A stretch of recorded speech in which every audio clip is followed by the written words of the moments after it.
Hello बच्चों, ये question है 1.9 यानी इरोडोव के काइनेमैटिक्स सेक्शन का 9th नंबर का क्वेश्चन।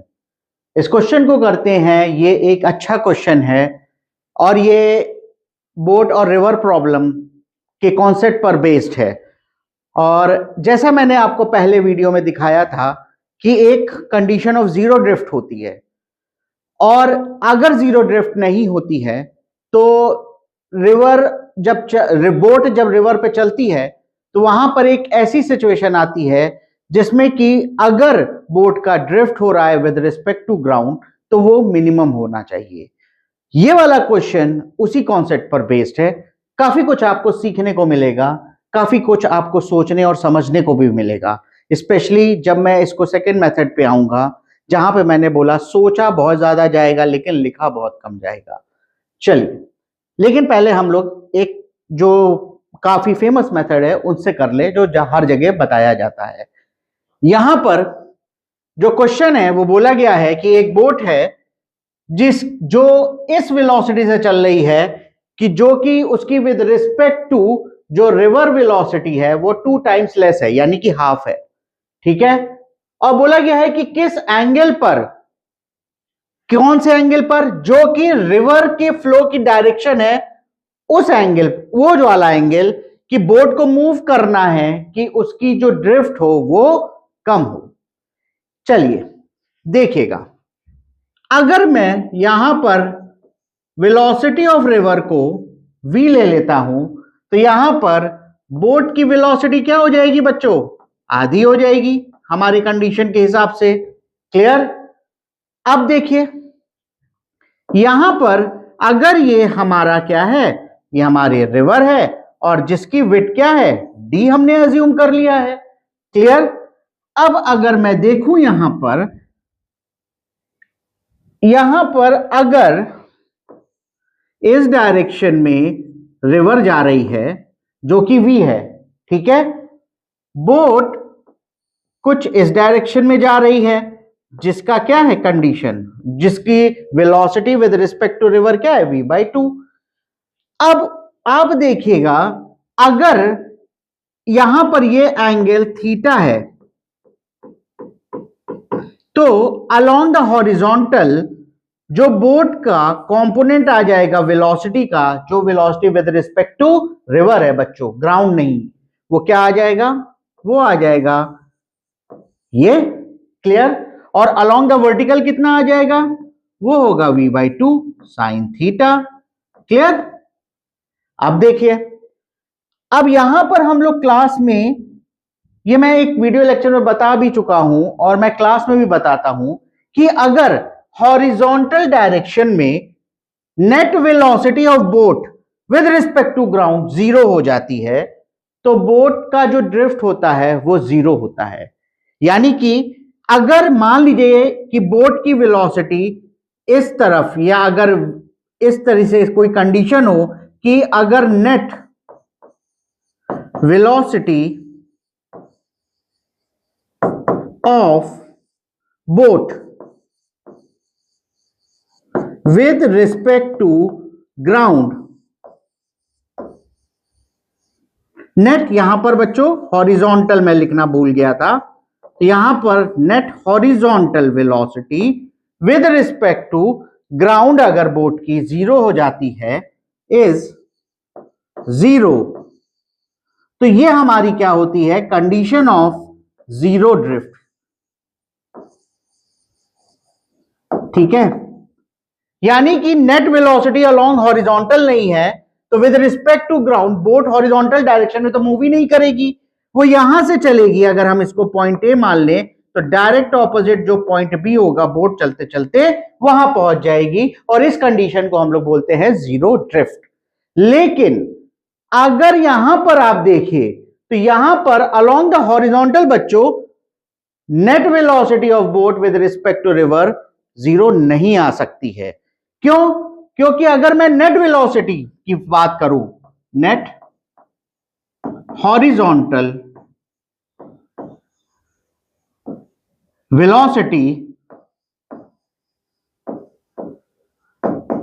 मैं यहां पे बोट की बात कर रहा हूं विद रिस्पेक्ट टू ग्राउंड, वो कितनी होगी आप देखिए डायग्राम से, इस डायरेक्शन में रिवर है और इस डायरेक्शन में बोट का कंपोनेंट है वेलोसिटी का, वो कितना हो जाएगा v minus v/2 cos theta.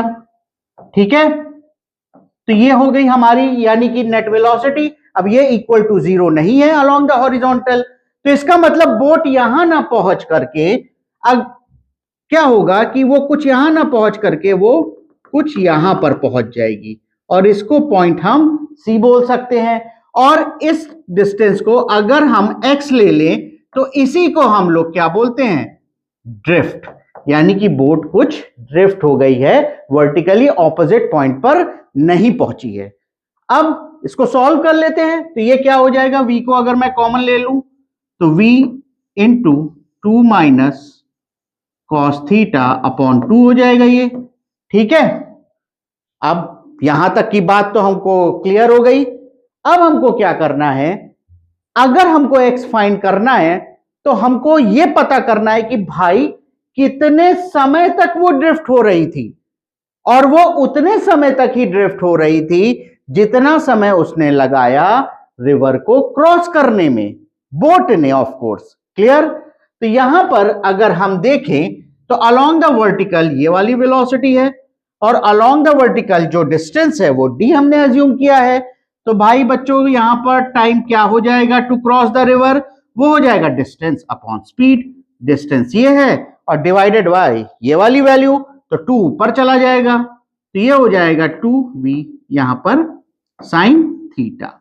ठीक है, हमको पता चल गई नेट हॉरिजॉन्टल वेलोसिटी, हमको पता चल गया कितने समय तक वो ड्रिफ्ट हुआ है, तो ऑफ कोर्स हम x निकाल लेंगे। x एक डिस्टेंस है और distance is speed into time. यहां पर हम क्या लिख सकते हैं कि x जो है हमारा वो क्या हो जाएगा, नेट हॉरिजॉन्टल डायरेक्शन में जो आपकी वेलोसिटी या स्पीड है वो कितनी है, 2 माइनस कॉस थीटा, ठीक है, इनटू टाइम, ये हो जाएगा 2d upon v sine theta. Clear, 2 से 2 गया भाई और v से v चला गया, साइन को मैं अंदर ले आता हूं तो ये क्या हो जाएगा, ये हो जाएगा 2/1 अपॉन साइन क्या होता है, वो होगा कॉसेक। तो यहां पर हम लिख सकते हैं cosec theta minus cos theta upon sine theta क्या हो जाएगा, कॉट थीटा, ये इनटू डी। अब आप गौर से देखिए तो हमको एक फंक्शन पता चल गया है एक्स और थीटा में, यहां पर डी कांस्टेंट है। तो अगर यहां पर हमको फंक्शन दो वेरिएबल्स में पता चल गया है, हमको अगर मिनिमम वैल्यू फाइंड करनी है तो आप क्या करते हो, वही आप करते हो, डिफरेंशिएट कर दो with respect to theta x को, और आप इक्वल टू 0 पुट कर दो, आपको मिनिमम ड्रिफ्ट का वो एंगल मिल जाएगा। तो यही करते हैं हम लोग यहां पर क्या करते हैं, यहां पर हम लोग करेंगे कि dx बाय डी थीटा को 0 पुट कर देंगे। ठीक है, तो यानी कि इस फंक्शन को हमको क्या करना है, डिफरेंशिएट करना है। तो यहां पर हम लिख सकते हैं क्या हो जाएगा, अब देखिए कोसेक थीटा का डिफरेंशिएशन क्या होता है बताइए, minus cosec into cot theta होता है। ठीक है, यहां पर लिख सकते हैं -2 cosec theta into cot theta. और अगर हम बात करें कॉट थीटा के डिफरेंशिएशन की, तो कॉट थीटा का डिफरेंशिएशन क्या होता है, वो होता है माइनस कोसेक स्क्वायर थीटा, और माइनस यहां पे करेंगे तो यहां पर आ जाएगा प्लस कोसेक स्क्वायर थीटा और into D is equals to 0 हो जाएगा। क्लियर, अब देखिए भाई यहां से कोसेक और कोसेक तो कट जाएगा, ये पावर 2, तो यहां पर आगे क्या आ जाएगा, -2 cot theta plus cosec theta is equals to 0। ठीक है, तो यहां से क्या लिख सकते हैं, हम लिख सकते हैं कि cosec theta is equals to 2 cot theta. Cosec क्या होता है, 1 अपॉन साइन थीटा। ठीक है, बहुत ही सिंपल है। अब ये क्या हो जाएगा, 2 कॉट थीटा क्या होता है, cos theta upon sine theta, तो यहां पर हो जाएगा cos theta upon sine theta. ठीक है, साइन थीटा और साइन थीटा आपस में कैंसिल हो जाएंगे, कॉस थीटा आपका आ जाएगा हाफ, और आपको अच्छी तरह से मालूम है कि कॉस थीटा हाफ की इक्वल कब होता है, ये होता है 60 डिग्री जब होती है। क्लियर? तो यहां पर हमको पता चल गया कि ये एंगल कितना है भाई, 60 डिग्री, और हमसे पूछा गया क्या है, ये वाला एंगल, तो ये कितना हो जाएगा, दोनों का सम 180 डिग्री होता है, ये 60 डिग्री है तो ये कितना होगा 120 डिग्री, और यही आपका आंसर है पीछे। ठीक है, आई होप ये वाला मेथड आपको अच्छे से समझ में आया होगा। मैंने पूरी कोशिश करी है कि आपको मैं एक क्रिस्प कॉन्सेप्ट की तरह चीजें भी समझाता चलूं। ठीक है, और फिर जैसे मैंने बोला था कि मैं एक और मेथड से इसको सॉल्व करता हूं, लेकिन ये मेथड इसकी तरह लंबा नहीं होगा, वो सोच में बड़ा लंबा होगा, लेकिन आप करोगे तो देखोगे 2 लाइन में आंसर आ जाएगा। लेकिन वो मेथड इसलिए मैं डिस्कस करना चाहता हूं क्योंकि अगर मान लीजिए ऐसा क्वेश्चन जेईई एडवांस में आ गया और आपने पकड़ लिया कि उसको अगर उस तरीके से करना है, तो मैं बता रहा हूं ऐसे चुटकी बजाते हुए वो वाला क्वेश्चन हो जाएगा। ठीक है, तो चलिए, तो पहले मैं आपको समझाता हूं कि क्या है इसमें। ठीक है, अब देखिए, वेलोसिटी यहां पर अगर मैं बात करूं ऑफ रिवर इस डायरेक्शन में है, जिसको v लिया गया है। ठीक है, और अगर आपसे बोला जाए कि भाई velocity of boat with respect to river की कोई डायरेक्शन है, तभी net velocity of boat with respect to ground आएगी। अब बोट जो है आपके पास वो इस डायरेक्शन में भी जा सकती है, इस डायरेक्शन में भी जा सकती है, इस डायरेक्शन में भी जा सकती है, और इस डायरेक्शन में भी जा सकती है। अब ये सारे डायरेक्शन में जो बोट जा सकती है, इसका हम कुछ ड्रिफ्ट फाइंड करने की कोशिश करते हैं। ठीक है, मान लो ये बैंक का दूसरा साइड है। ठीक है, और अज्यूम करते हैं यहां पर कि जो आपका, एक मिनट, यहां पर मैं ये कर देता हूं ब्लैक कलर से ही, और यहां पर जो आपका बोट का डायरेक्शन है वो ये है।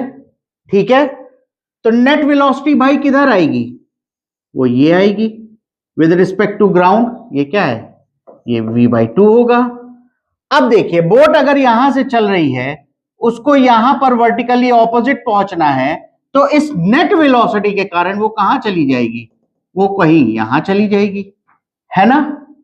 ठीक है, अब हम मानते हैं कि मान लो भाई बोट वाले का मन हुआ कि हम इस डायरेक्शन में जाके देखेंगे कि क्या होता है मेरे साथ, तो यहां पर ये भी v/2 है, तो नेट वेलोसिटी कितनी आ जाएगी बोट की, वो ये आ जाएगी। अब वो कहां चला जाएगा, यहां पर, है ना। यानी कि पहली बार में यहां से यहां तक का ड्रिफ्ट हुआ, दूसरी बार में यहां से यहां तक का ड्रिफ्ट हुआ। ठीक है, एक और चीज को एनालाइज करते हैं। मान लीजिए बोट वाले का मन हुआ कि अब हम इस एंगल पे किसी पे चलाएं अपनी नाव को, तो नेट वेलोसिटी किधर आ जाएगी, वो ये आ जाएगी, और फिर बोट क्या होगी, वो कुछ इधर चला जाएगा। यानी कि अभी तक आप देखिए ड्रिफ्ट क्या हो रहा है, हर बार कम होता चला जा रहा है। ठीक है, चलिए फिर से हम वेक्टर को घुमाते हैं, बोट की वेलोसिटी का वेक्टर है, तो उसको अगर हम यहां पर घुमा दें, ये भी v/2 था भाई, ये भी v/2 है, तो नेट वेलोसिटी किधर आ जाएगी, ये कुछ ऐसी आ जाएगी, और देखिए ड्रिफ्ट जो है वो फिर कुछ यहां पर हो जाएगी। इससे आप क्या समझे, इससे आप देखिए अच्छी तरीके से आपको समझ में आ गया होगा कि यहां पर एक पर्टिकुलर ही एंगल है, जिस एंगल पर बोट को चलना है with respect to river flow, जहां पर मिनिमम ड्रिफ्ट होगी। क्योंकि अगर एंगल या तो उससे कम है या ज्यादा है, तो ड्रिफ्ट हमेशा उससे ज्यादा है, यानी कि पर्टिकुलर एंगल पे ही ड्रिफ्ट क्या है, मिनिमम है। इसको मैं एक सर्कल के हेल्प से आपको समझाता हूं। मान लीजिए ये एक सर्कल है। ठीक है, अब देखिए यहां पर मैं बनाता हूं इस डायरेक्शन में वेलोसिटी ऑफ बोट। ठीक है, और यहां पर सेंटर ले रहा हूं मैं। क्लियर, सेंटर से अगर मैं, ये सेंटर ऑफ द सर्किल है, मैंने पहले बोला कि इस डायरेक्शन में है, ठीक है, वेलोसिटी ऑफ बोट, तो उसका रिजल्टेंट इस डायरेक्शन में होगा और ड्रिफ्ट कहां हो जाएगी, इधर। फिर मैंने बोला इधर है, तो उसका रिजल्टेंट किस डायरेक्शन में होगा, वो इधर होगा, तो ड्रिफ्ट किधर होगी, इधर। फिर मैंने बोला इस डायरेक्शन में है बोट की वेलोसिटी, तो क्या होगा, रिजल्टेंट इस डायरेक्शन में, तो क्या होगा, ड्रिफ्ट इधर होगा। अब ये वाला मार्क करिएगा, ये वाला जो है, ये जो है along the tangent to the circle, इसकी नेट वेलोसिटी है, ठीक है। उसके बाद अगर वेलोसिटी इस तरफ है बोट की, तो नेट वेलोसिटी कुछ ऐसे होगी, और फिर से आप देखेंगे ड्रिफ्ट क्या होगी, फिर से ज्यादा हो गई। यानी कि वो वाली net velocity with respect to ground किसकी, बोट की, जो कि सर्किल के इस टैंजेंट के अलोंग है, वही हमको मिनिमम ड्रिफ्ट दे रही है।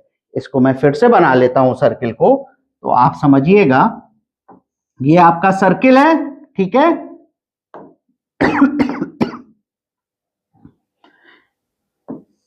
ये वेलोसिटी ऑफ रिवर है, और ये क्या है, velocity of boat with respect to river. यानी कि अगर इस टैंजेंट है, ठीक है, यहां पर जो कि नेट वेलोसिटी ऑफ बोट बता रहा है विद रिस्पेक्ट टू ग्राउंड, तो उस पे ड्रिफ्ट क्या हो रही है, मिनिमम। और आपको मालूम है कि टैंजेंट और रेडियस हमेशा क्या होते हैं, परपेंडिकुलर। तो ये एंगल कितना होगा भाई, ये एंगल होगा 90 डिग्री। और क्वेश्चन आपसे क्या पूछ रहा है, ये वाला एंगल। तो ये वाला एंगल अगर हम अल्फा ले लेते हैं, तो भाई ये वाला जो राइट एंगल ट्राइंगल बन रहा है, इसमें हम क्या लिख सकते हैं, cos alpha is equals to v/2 into V हो जाएगा यहां पर, ठीक है। तो ये क्या हो जाएगा, कैंसिल, यानी कि ये हाफ हो जाएगा। यहां से हमें पता चल जाएगा कि अल्फा जो है वो 60 डिग्री के इक्वल है। और अगर अल्फा 60 डिग्री के इक्वल है, तो ऑफ कोर्स ये वाला एंगल कितना होगा, 120 डिग्री के एंगल के इक्वल, ठीक है। तो हम यहां से डायरेक्टली निकाल सकते हैं। जैसा मैंने आपसे पहले बोला था, ये वाला मेथड सोच में लंबा है लेकिन लिखने में बड़ा कम है, ठीक है। और अगर ये वाला मेथड आपने समझ लिया, और अगर ऐसा क्वेश्चन जेईई एडवांस में आ गया, तो आप अगर ये वाला मेथड अप्लाई करोगे, तो तुरंत 2 मिनट में आपका एक आंसर आ जाएगा जो कि करेक्ट होगा।